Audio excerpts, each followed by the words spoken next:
Hello and welcome back. My dehumidifier's packed up. Empty. Drier than Gandhi's flip-flop, so that's never good. I mean, look at this. That was brand new an hour ago. It needs sorting. It's trying to go. But it's not having it. So I'm going to whip the front off and see what's happening. I do like old retro stuff, but you probably guessed that already. Mainly because bodgers like me can undo it with a screwdriver and get in there.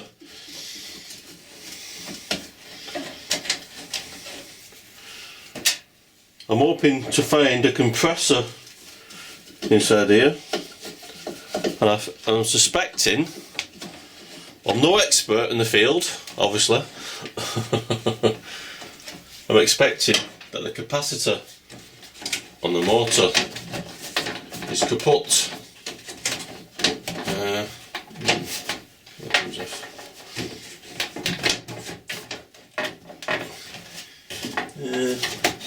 There we go.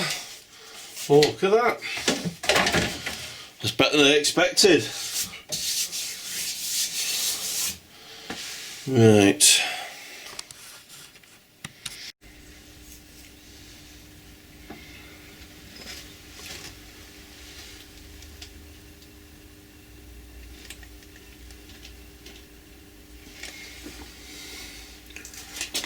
I'm just having a quick look inside, see if there's anything obvious. Any loose wires? Don't seem to be.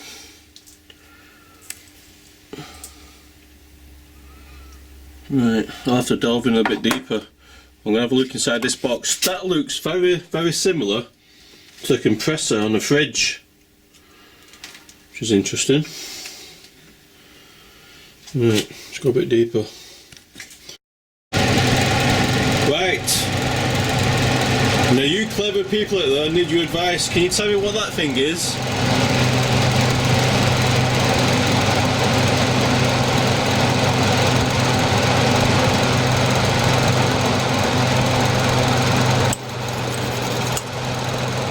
The light's lighting up.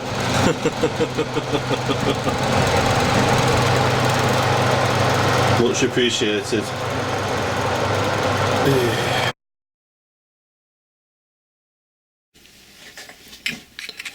Well, it's probably something that doesn't want to be opened, and at the moment I'm not over bothered because the whole thing's scrap.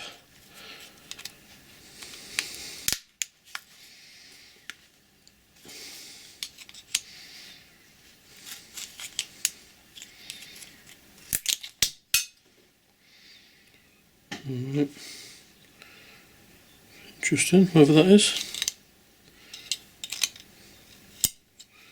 Ceramic. Do some investigating on that.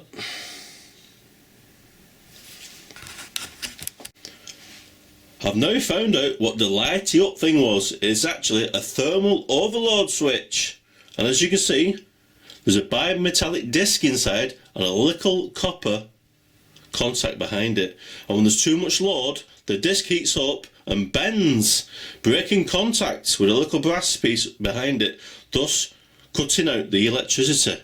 So why is it cutting out the electricity? That's a good question. So next job was to look inside the starter relay, and it turns out inside there's a little ceramic disc. How strange.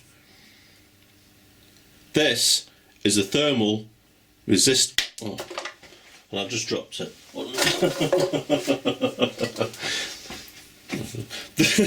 This is a dirty thermal resistor, and its job is to pass the electricity through until it warms up, and then no more electricity can pass through then, and this lives, hold on to your horses, this lives between the two pins, and I'll explain why it lives between the two pins. On the compressor, the bottom is the common, which takes the thermal overload. This pin, there is a primary motor winding, and behind it is a starter winding, because these things under a lot of load to get going and they need an extra kick of an extra winding. And the ceramic disc, what does it do? Yeah, that's right, the ceramic disc passes the electricity very quickly, only for a second or so, to the other pin to get it going, and then it stops. Now I think the disc is knackered or worn out, thus it's sending electricity to the other pin all the time, thus making the thermal overload, because this is getting complicated, kick out. That's it. Now, on YouTube videos, I've noticed people can jump start the compressor to see if it's working, and this one is always connected to the electricity, and the one behind it just gets a little bit of electricity just for a second.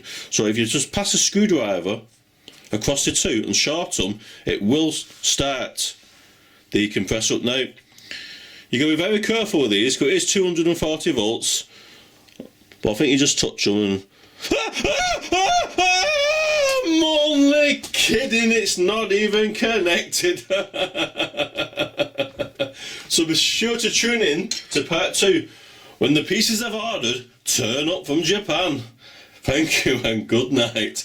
I think I'm going to have a gin now. Gin.